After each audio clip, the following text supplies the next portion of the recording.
الحمد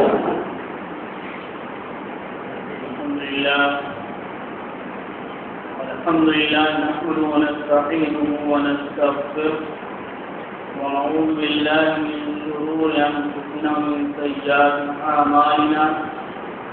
من يهده الله فلا مضل له ومن يضلل فلا هادي له وأشهد أن لا إله إلا الله وحده لا شريك له وأشهد أن محمدا عبده ورسوله أما بعد فإن خير الحديث كتاب الله وخير الهدي هدي محمد صلى الله عليه وسلم وشر الأمور محدثاتها وكل محدثة بدعة وكل بدعة ضلالة وكل ضلالة في النار. قال الله تبارك وتعالى في كلامه المجيد: أعوذ بالله من الشيطان الرجيم. يا أيها الذين آمنوا اتقوا الله وقولوا قولا سديدا يصلح لكم أعمالكم ويغفر لكم ذنوبكم ومن يطع الله ورسوله فقد فاز فوزا عظيما. رب اشرح لي صدري ويسر لي أمري واحلل عقدة من لساني يفقهوا قولي. اللهم انفعني بما علمتني وعلمني ما ينفعني وزدني علما. آمین. تمام تعریفات اللہ رب العالمین خالق کائنات مالک السما کے لیے بعد بے شمار درود و سلام اللہ کے آخری نبی محمد رسول اللہ صلی اللہ علیہ وآلہ وسلم. حاضرین مجلس، جیسا کہ موضوع نے اعلان کیا کہ آج کے مجلس میں خطاب کا عنوان ہے گناہوں کے خطرناک اثرات اور نقصانات. اللہ رب العالمین نے ہمیں اور آپ کو اور کائنات کے تمام مخلوقات کو پیدا کیا. ہماری پیدائش کے ساتھ اللہ تعالی نے ہمیں اس بات کا مکلف بنایا کہ ہم اللہ کے بھیجے ہوئے انبیاء علیہ السلام پر ایمان لائیں اور آخری نبی حضرت محمد رسول اللہ صلی اللہ علیہ وسلم کی تعلیمات کے مطابق اپنی زندگی کو گزاریں. اور ہماری کامیابی اور کامرانی اللہ رب العالمین نے اپنی اور اپنے نبی کی اطاعت میں بتلایا اور نافرمانی کے اندر دنیاوی اخروی دونوں طرح کی تباہی، بربادی اور نقصان. جیسا کہ خطبہ مسنونہ کے بعد سورہ احزاب کی آیت کریمہ تلاوت کی گئی جس میں اللہ رب العالمین نے اہل ایمان کو خطاب کیا اور کہا: یا ایھا الذین آمنوا اتقوا اللہ وقولوا قولا سدیدا. کہ اے ایمان والو، اے مومنو، اللہ سے ڈرو اور درست باتو. اللہ سے ڈرو اور درست باتو. یہ اللہ تعالی نے اہل ایمان کو حکم دیا اور اسی حکم کے ساتھ اس کے فوائد کا بھی اللہ نے ذکر کیا کہ یصلح لکم اعمالکم ویغفر لکم ذنوبکم. کہ اگر تم اللہ سے ڈرو گے، درست بات ہوگے، تو فائدہ یہ ہوگا کہ اللہ رب العالمین تمہارے اعمال کی اصلاح کر دے گا اور تمہارے گناہوں کو بخش دے گا. اس کے بعد اللہ تعالیٰ نے فرمایا: وَمَن يُطِعِ اللَّهَ وَرَسُولَهُ فقد فاز فوزا عظیما، کہ جو اللہ اور اس کے رسول کی اطاعت اور فرما برداری کرتا ہے، اللہ رب العالمین نے اس کے لیے سرٹیفکیٹ دیا کہ فقد فاز فوزا عظیما، وہ بڑی کامیابی کو، بڑی کامرانی کو۔ لیکن اس کے برخلاف اگر کوئی نافرمانی کے اندر ملوث ہے، گناہ کے ارتکاب کرتا ہے، تو اللہ تعالیٰ نے فرمایا کہ وَمَن يَعْصِ اللَّهَ وَرَسُولَهُ فَقَدْ ضَلَّ ضَلَالًا مُبِينًا، کہ جو اللہ اور اس کے رسول کی نافرمانی کرتا ہے تو وہ کھلی ہوئی گمراہی کے اندر۔ تو یہ اللہ تعالیٰ نے کامیابی اور ناکامی دونوں کے اسباب کا تذکرہ کر دیا کہ اللہ اور اس کے رسول کی اطاعت اور فرما برداری یہ کامیابی کا باعث ہے، اللہ اور اس کے رسول کی نافرمانی یہ ضلالت اور گمراہی کا ذریعہ ہے۔ تو یہ رہا دنیاوی نقصان اور دنیاوی فائدہ۔ آخرت کے تعلق سے اللہ تعالیٰ نے کہ اطاعت کا اور نافرمانی کا اثر آخرت میں کیا ہوگا، سورہ نساء کے اندر اللہ تعالیٰ نے میراث کے مسائل کا تذکرہ کرنے کے بعد فرمایا کہ وَمَن يُطِعِ اللَّهَ وَرَسُولَهُ يُدْخِلْهُ جَنَّاتٍ تَجْرِی مِن تَحْتِهَا الْأَنْہَارُ خَالِدِینَ فِیہَا، کہ اللہ نے فرمایا کہ جو اللہ اور اس کے رسول کی اطاعت اور فرما برداری کرتا ہے، یدخلہ، اللہ رب العالمین اس کو داخل کرے گا ایسے باغات کے اندر جس کے نیچے نہریں جائیں گی۔ وَذَلِکَ الْفَوْزُ الْعَظِیمُ، وہ ان باغات میں ہمیشہ رہے گا اور اس میں داخل ہوگا، تو یہی داخلہ اور یہی ہمیشہ ان باغات میں رہنا ذَلِکَ الْفَوْزُ الْعَظِیمُ بڑی کامیابی۔ وَمَن يَعْصِ اللَّهَ وَرَسُولَهُ وَيَتَعَدَّ حُدُودَهُ، اور اللہ نے کہا کہ جو اللہ کی، اس کے رسول کی نافرمانی کرے گا اور اللہ کے حدود کو پامال کرے گا، اللہ کے حدود سے تجاوز کرے گا، یدخلہ نارا خالدا فیہا ولہ عذاب مہین، اللہ نے فرمایا کہ اللہ اس کو جہنم کے اندر داخل کرے گا اور وہ جہنم کے اندر ہمیشہ رہے گا اور اس کے لیے رسوائی والا عذاب۔ تو یہ اللہ تعالیٰ نے آخرت کے تعلق سے کیا کہ اگر فرما برداری کریں گے، اللہ نے سرٹیفکیٹ دیا یا وعدہ کیا کہ اللہ اسے جنت کے اندر داخل کرے گا، اور اگر نافرمانی کریں گے، اللہ اور اس کے رسول کے احکام کی مخالفت کریں گے، تو اللہ نے دھمکی دیا ہے، وعید سنایا ہے کہ اللہ اس کو جہنم کے اندر داخل کرے اور اس کے لیے رسوائی والا عذاب۔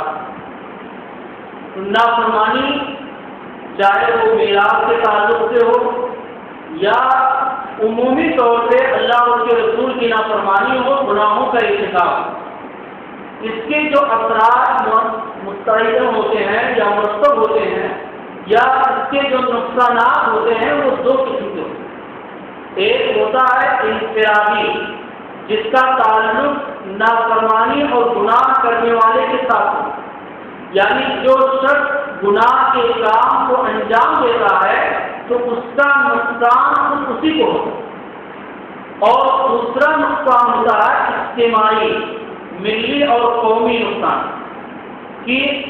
معاشرہ یا معاشرے کے چند لوگ گناہ کرتے ہیں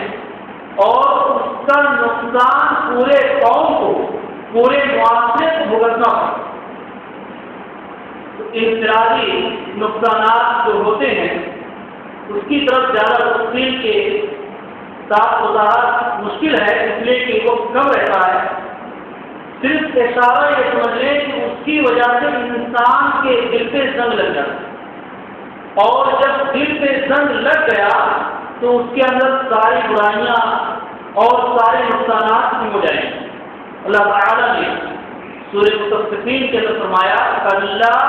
بل ران علی قلوبہم ما کانوا یکسبون، اللہ نے فرمایا بل ران علی قلوبہم، ان کے دلوں پر مہر لگ چکا، مہر کیوں لگا ہے؟ بما کانوا یکسبون، ان کے کرتوت کی وجہ سے، جو انہوں نے عمل انجام دیا اس عمل کی وجہ سے اور عمل کے انجام دینے کی استقامت کرنے کی وجہ سے ان کے دلوں پہ مہر لگی۔ تو اس طرح سے یہ وہ نقصان ہے جو انسان کے گناہ کرنے کا اثر خود اسی پہ ہوتا ہے۔ لیکن قومی نقصان کیا ہوتا ہے جس کو ہمیں معاشرے سے دور کرنے اور قوم کو ان برائیوں سے بچانے کی ضرورت ہے تاکہ قوم تباہی سے بچ جائے۔ تو اس میں سب سے پہلا نقصان کہ اللہ رب العالمین اس زمین اور سمندر کے اندر فساد اور بگاڑ پیدا کر دے گا۔ جب قوم والے، معاشرے والے، سوسائٹی والے برائی کا ارتکاب کرتے ہیں تو گناہوں کی ارتکاب کی وجہ سے دنیا کے اندر، خشکی کے اندر، سمندر کے اندر، دونوں جگہوں پہ بگاڑ پیدا ہو جاتا ہے اور فساد برپا ہو جاتا ہے۔ اللہ تعالیٰ نے قرآن میں کہا ظہر الفساد فی البر والبحر بما کسبت ایدی الناس، کہ بحر و بر کے اندر یعنی خشکی اور سمندر میں جو فساد ظاہر ہوا ہے تو یہ فساد کا ظاہر ہونا بما کسبت ایدی الناس، لوگوں کے ہاتھوں کی کرتوت کی وجہ سے، لِيُذِيقَهُمْ بَعْضَ الَّذِي عَمِلُوا لَعَلَّهُمْ يَرْجِعُونَ۔ اللہ نے فرمایا کہ اس وجہ سے ہوتا ہے تاکہ انسان نے جو غلطی کیا، جو گناہوں کا ارتکاب کیا ہے، ان گناہوں میں سے بعض کا مزہ چکے، کل کا نہیں، بعض کا، چند عمل کا مزہ چک لے تاکہ وہ ہو سکتا ہے رجوع کر لیں، لعلہم یرجعون، تاکہ وہ رجوع کر لیں، اپنے اعمال سے توبہ استغفار کر لیں، اللہ کی طرف لوٹ آئیں اور گناہوں کے ارتکاب سے باز آئیں۔ تو یہ جو دنیا کے اندر فساد، فتنہ یا بگاڑ پیدا ہوتا ہے یا اللہ کا عذاب کسی بھی شکل میں آتا ہے تو اس میں تنبیہ ہوتی ہے کہ آدمی اللہ کے رسول۔ دوسری آیت میں اللہ تعالیٰ نے فرمایا فَكُلًّا أَخَذْنَا بِذَنبِهِ، اور اس سے پہلے قوم نوح کا، قوم شعیب کا، قوم لوط کا، عاد اور ثمود کا، قارون، فرعون کا، حامان کا، ان تمام کی ہلاکت اور تباہی کا تذکرہ ہے۔ اور ان تمام کی ہلاکت کے تذکرے کے بعد آخر میں اللہ فرمایا کلن اخذنا بذنبہ، کہ ان میں سے ہر ایک کو ہم نے جو ہلاک و برباد کیا، انہیں عذاب کے اندر گرفت کیا، بذنبہ، ان کی گناہ، انہوں نے نافرمانیاں کی، گناہ کیے، ہم نے عذاب کے اندر ان کو پکڑ لیا۔ فَمِنْهُمْ مَنْ أَرْسَلْنَا عَلَيْهِ حَاصِبًا، تو ان میں سے بعض وہ ہیں جن پر ہم نے آندھی کی عذاب کو دیا۔ وَمِنْهُمْ مَنْ أَخَذَتْهُ الصَّيْحَةُ، اور بعض وہ ہیں جن کو چیخ نے پکڑ لیا، یعنی جن کے اوپر چیخ کا عذاب آیا۔ وَمِنْهُمْ مَنْ خَسَفْنَا بِهِ الْأَرْضَ، اور ان میں سے بعض وہ ہیں جن کو ہم نے زمین کے اندر دھسا دیا۔ وَمِنْهُمْ مَنْ أَغْرَقْنَا، اور بعض وہ ہیں جن کو ہم نے سمندر کے اندر ڈبو دیا، پانی میں غرق کر دیا۔ تو ان قوموں کے حالات کو بارہا میں سنا ہوگا کہ قوم عاد، قوم ثمود یہ چیخ اور آندھی کے ذریعہ سے ہلاک کی گئی، قوم نوح اور فرعون کو اللہ تعالیٰ نے پانی میں غرق کیا، قارون کو اللہ تعالیٰ نے زمین کے اندر دھسایا۔ ان تمام قوموں کی ہلاکت اور بربادی کا سبب اللہ نے ایک ہے کہ ذنبہ، ان کے گناہ میں، یعنی ہم نے ان کو گرفت میں لیا، عذاب ان پہ نازل کیا ان کی گناہ کی وجہ سے۔ اور سننے میں شاید بات سخت لگے لیکن حقیقت کہ قرآن کو اٹھائیں، اللہ نے کتنی بھی قوموں کی تباہی کا تذکرہ کیا کہ جس قوم سے بھی عذاب آیا اس قوم کے کسی ایک گناہ کو اللہ نے ہیڈ لائن سے ذکر کیا۔ ان کے اندر بہت سارے گناہ تھے، اس کا انکار نہیں ہے، لیکن تباہی کی وجہ اور سبب اللہ تعالیٰ جیسے قوم شعیب کو اللہ نے ہلاک کیا، ان کے گناہ کو ہیڈ لائن میں لکھ کے ناپتول کے اندر کمی۔ قوم لوط کو اللہ نے ہلاک کیا، ان کے گناہ کو ہیڈ لائن میں لکھ کے لواطت بس پہلی مردوں کے ساتھ۔ یا اسی طرح سے قوم نوح کا تذکرہ کیا، ان کے اندر شرک اور تقلید کا خصوصی طور پر اللہ نے ذکر کیا۔ تو اس طرح سے اللہ نے قوموں کے ہلاکت کا جو ذکر کیا تو اس میں ایک ہیڈ لائن گناہ ہوگی۔ اس گناہ کو دیکھیں کہ ایک ایک گناہ کی بنیاد پہ پوری قوم تباہ ہو گئی اور وہ سارے گناہ ایک ایک کر کے امت مسلمہ کے اندر جمع۔ پھر اللہ کا عذاب، زلزلہ، فتنہ فساد، ظالم حکمرانوں کا تسلط یہ امت مسلمہ سے کیوں نہیں ہے؟ یہ الگ بات ہے کہ اللہ کے رسول صلی اللہ علیہ وسلم کی دعات کی برکت ہے جو آج ہم کرتے ہوئے کہ اجتماعی عذاب ایسا نہیں آئے گا کہ پوری امت ہلاک ہو جائے۔ یہ اللہ کے رسول صلی اللہ علیہ وسلم کی دعا ہے، ورنہ اگر دیکھے جائے تو پچھلی قوموں کے تمام گناہ امت محمدیہ کی وجہ۔ تو اللہ نے ایک اور جگہ فرمایا کہ ماں اصابک من مصیبت فبما کسبت ایدیکم ویعفو عن کثیر، کہ اے لوگوں تمہیں جو بھی مصیبت پہنچتی چاہے اجتماعی ہو، انفرادی ہو، جسمانی ہو، مالی ہو، ذہنی ہو، گھریلو ہو، معاشرتی ہو، جو بھی تمہیں تکلیف اور مصیبت پہنچتی ہے یہ تمہارے ہاتھوں کی کمائی ہے، یہ تمہارے کرتوت، تمہارے گناہ کی بنیاد پہ ہوتے ہیں۔ وَيَعْفُو عَن كَثِيرٍ، اللہ تعالیٰ نے فرمایا کہ اللہ رب العالمین بہت سارے گناہوں سے درگزر ہے، یعنی پورے گناہ کی سزا نہیں ہے، تمہارے چند گناہوں کی وجہ سے تکلیف آ رہے ہیں، باقی زیادہ تر گناہوں سے اللہ رب العالمین درگزر کیوں دنیا میں اس کا عذاب نہیں دیتا۔ اور ایک جگہ اللہ تعالیٰ نے اس بات کو اور واضح کیا کہ اگر اللہ رب العالمین بندوں کو اس کے اعمال کی بنیاد پہ پکڑنا شروع کر دے، فوری طور پہ گرفت میں لے آئے، تو اس روئے زمین پہ کوئی بھی جاندار باقی نہیں، کہ جیسے انسان گناہ کرے گا فوری طور پہ اللہ کا عذاب آئے گا، انسان ہلاک ہوگا اپنی گناہ کی بنیاد اور دوسرے جاندار ہلاک ہوں گے اس کی نوٹ۔ زمین کے اندر اوپر اللہ نے فرمایا کہ کوئی بھی جاندار، کوئی بھی دابہ بچے گا ہی نہیں۔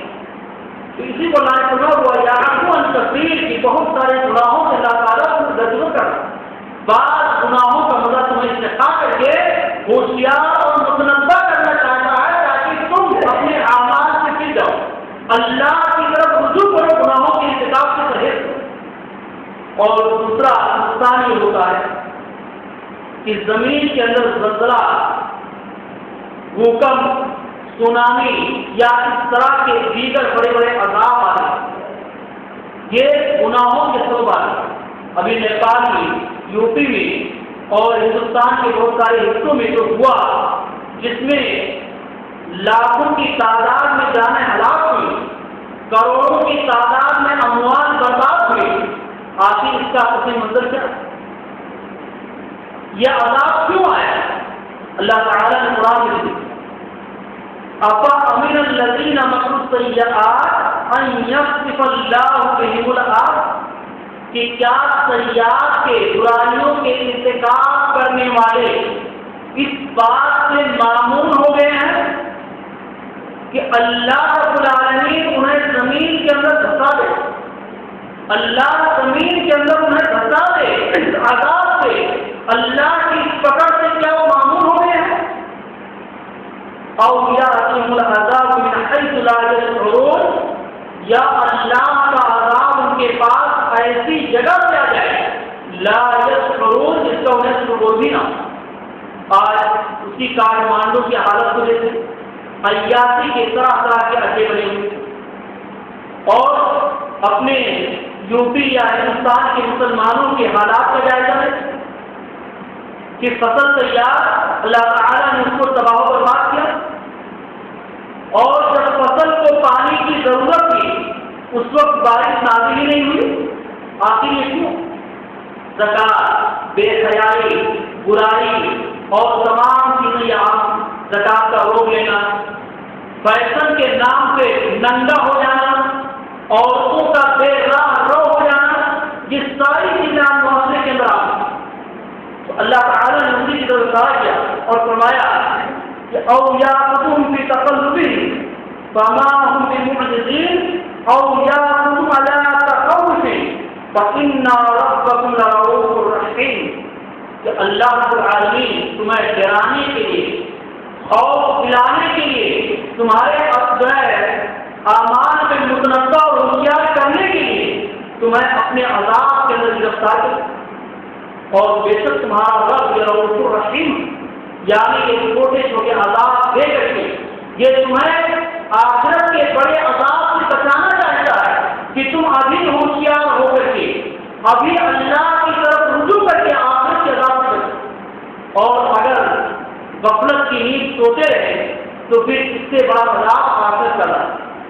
دوسری جگہ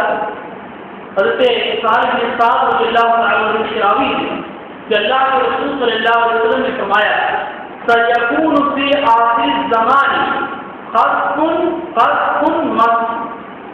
کہ آخری زمانے میں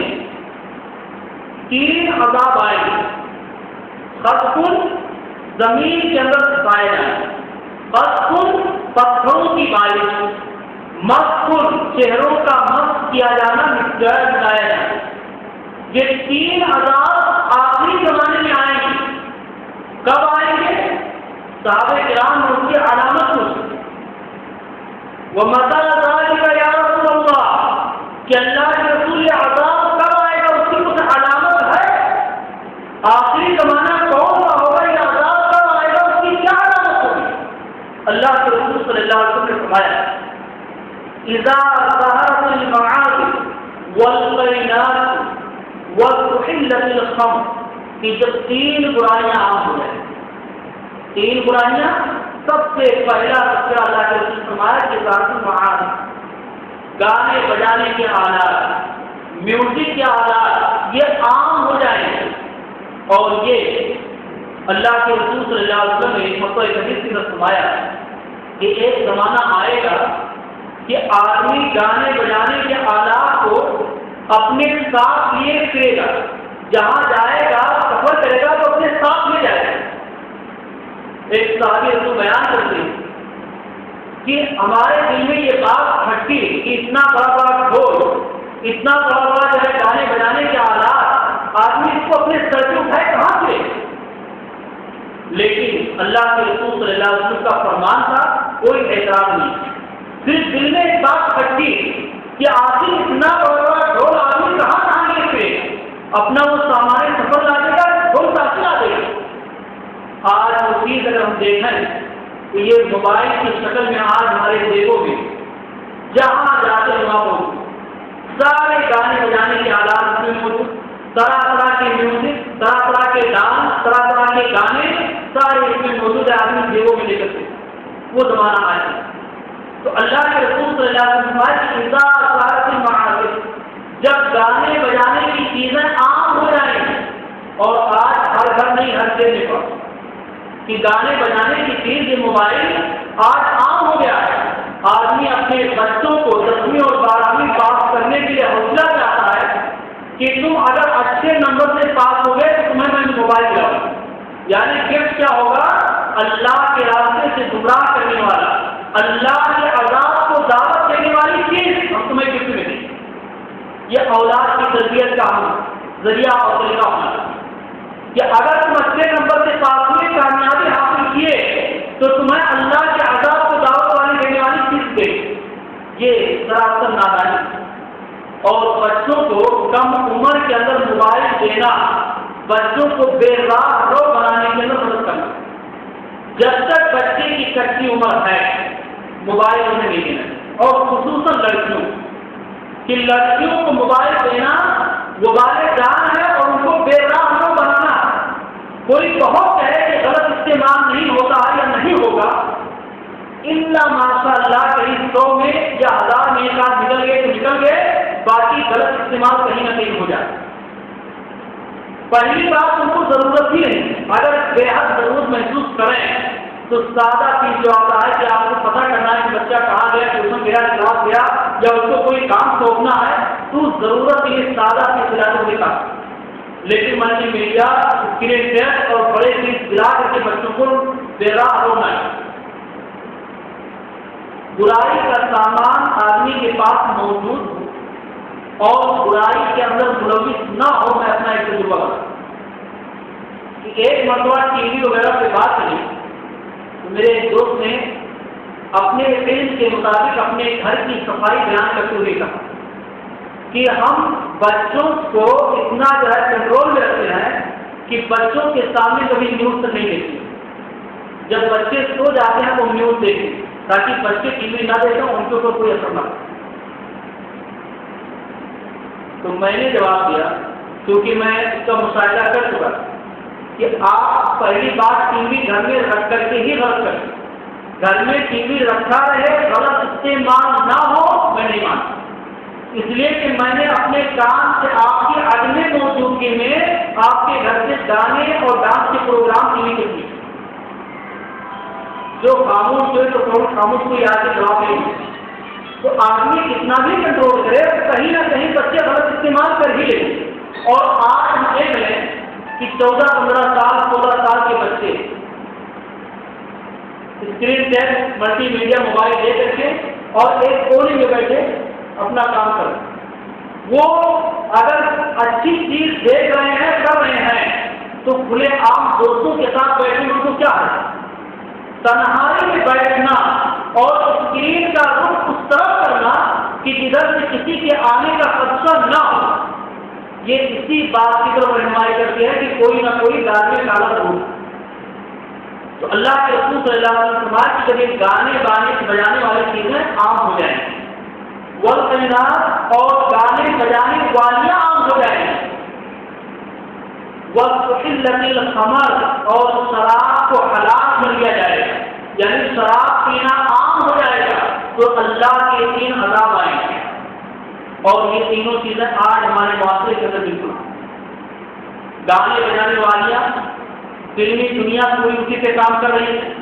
اور ہمارے نوجوان اسی کو آئیڈل اور نمونہ بنا رہے ہیں۔ گانے بجانے کے آلات ہمارے جیبوں میں اور شراب نوشی جو ہمارے معاشرے کے اندر عام ہے وہ تو ہم دیکھ ہی رہے ہیں، اس کا نام اور اس کا جو ہے سینڈ کر کے اس کو استعمال کیا جا رہا ہے،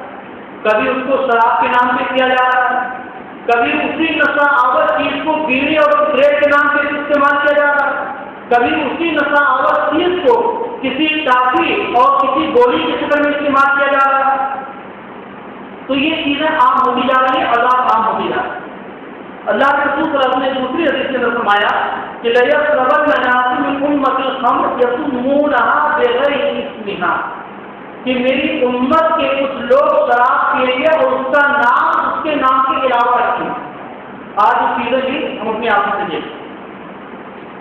يُعْزَفُ عَلَى رُؤُوسِهِمْ بِالْمَعَازِفِ، ان کے سروں پہ گانے بجانے کے آلات بجائے جائیں گے۔ آج ہم سوتے ہیں تو موبائل میں گانا لگا کے تکیے کے پاس رکھ کر کے سوتے ہیں، جب تک نیند نہیں آتی تب سنتے رہتے،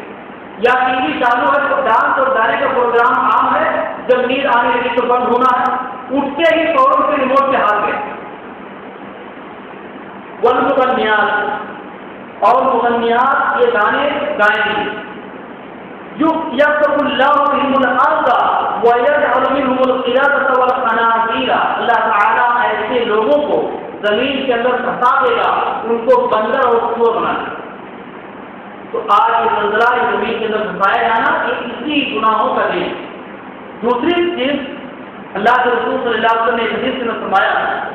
کہ 5 چیزیں جب معاشرے کے اندر عام ہو جاتی ہیں تو اس کی وجہ سے 5 اللہ کا عذاب کیا ہے۔ بات کو مقصد کرتے ہوئے پہلی چیز اللہ کے رسول نے فرمایا کہ لم تظہر الفاحشۃ فی قوم قط حتی یعلنوا بها، کہ کسی معاشرے کے اندر بے حیائی یہ عام نہیں ہوتی ہے اور اعلانیہ اس کا ارتکاب نہیں کیا جاتا ہے، الا فشا فیہم الطاعون والاوجاع، مگر اس قوم کے اندر طاعون اور ایسی مہلک بیماریاں لاتی جاتی ہیں، التی لم تکن مضت بأخلاقہم الذین مضوا، جو بیماریاں ان کے اخلاق میں کبھی گزری نہیں،